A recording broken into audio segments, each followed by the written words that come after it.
புரட்சித் தமிழர் ஐயா எடப்பாடியோட தலைமையில் நடைபெற்று கொண்டிருக்கின்ற வாரிசு அரசியல், குமரி முதல் இமயம் வரை, இமயம் முதல் குமரி வரை, இன்றைக்கு அனைத்து இந்திய அண்ணா திராவிட முன்னேற்றக் கழகம் பாரதிய ஜனதா கூட்டணி வாரிசு அரசியலை, சர்வாதிகார அரசியலை, குடும்ப அரசியலை, குடும்ப ஆதிக்கத்தை முற்றுப்புள்ளி வைத்து முடிவுரை எழுதி ஜனநாயகத்தை மலர செய்கின்றார்கள். அது டெல்லி தொடங்கி சமீபத்தில் இன்றைக்கு உங்களுக்கெல்லாம் தெரியும், பீகார் தேர்தலில் வாரிசு அரசியல் குடும்ப ஆதிக்கத்திற்கு முடிவுரை எழுதப்பட்டிருக்கிறது.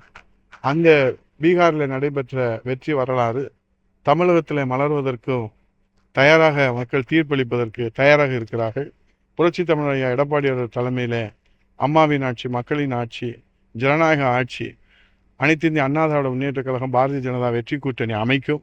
அந்த நடுக்கத்திலே தான் உதயநிதி ஸ்டாலின் அவர்கள் இன்ஜின் இல்லாத கார் என்று அவர் பேசியிருக்கிறார். இன்ஜின் இல்லாத கார் இழுத்து செல்கிறது பாரதிய ஜனதா என்று சொல்லுகிறார். ஆனால் திமுக சுவாசமே இல்லாத கட்சியாக இருக்கிறது.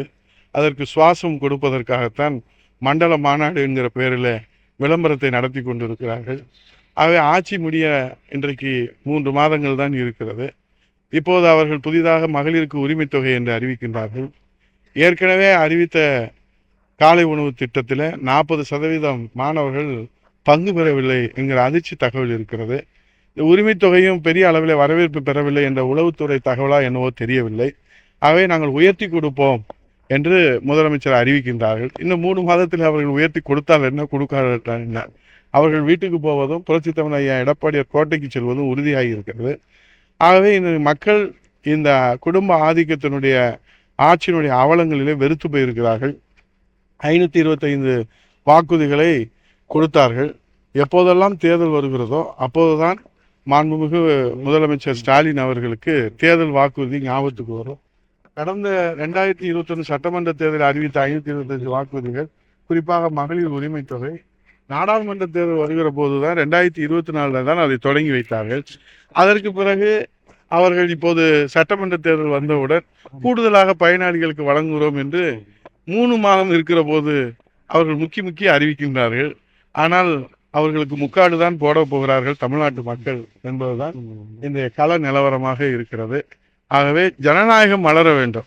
அண்ணா திராவிட முன்னேற்ற கழகத்திலே ஒரு சாமானிய தொண்டர், 50 ஆண்டு கால பொது வாழ்க்கைக்கு சொந்தக்காரர், 4.5 ஆண்டு காலம் 11 மருத்துவக் கல்லூரிகள், 6 புதிய மாவட்டங்கள், குடிமராமத்து திட்டங்கள், 2000 அம்மா மினி கிளினிக் என்று என்னால் அடுக்கடுக்காக பட்டியலிட்டு சொல்ல முடியும்.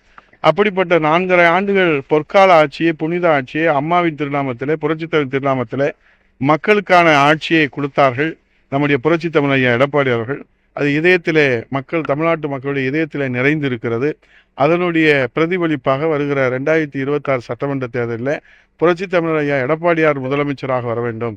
ஸ்டாலினா எடப்பாடியாரா, எடப்பாடியாரா ஸ்டாலினா என்று சொன்னால் மக்கள் தீர்க்களிக்க போவது நம்முடைய புரட்சி தமிழர் ஐயா எடப்பாடியார் முதலமைச்சராக வர வேண்டும் என்கிற மகத்தான தீர்ப்பை இன்றைக்கு நேற்றே பார்த்தீர்களான தலைமை கழகத்தில் ஒட்டுமொத்தமான தொண்டர்கள் எவ்வளவு ஆர்வத்தோடு, உற்சாகத்தோடு, நம்பிக்கையோடு அங்கே தேர்தல் களத்தில் நிற்பதற்கு அவர்கள் ஆர்வம் காட்டுகிறார் என்று சொன்னால், கள நிலவரம் மக்கள் அண்ணா திராவிட முன்னேற்ற கழகத்தை ஆட்சி கட்டிலே அமர்த்துவதற்கு தயாராகிவிட்டார்கள் என்கிற அந்த உற்சாகம் கரைபுரண்டு இன்றைக்கு ஓடிக்கொண்டிருக்கிறது என்பதை தெரிவித்துக் கொள்கிறேன்.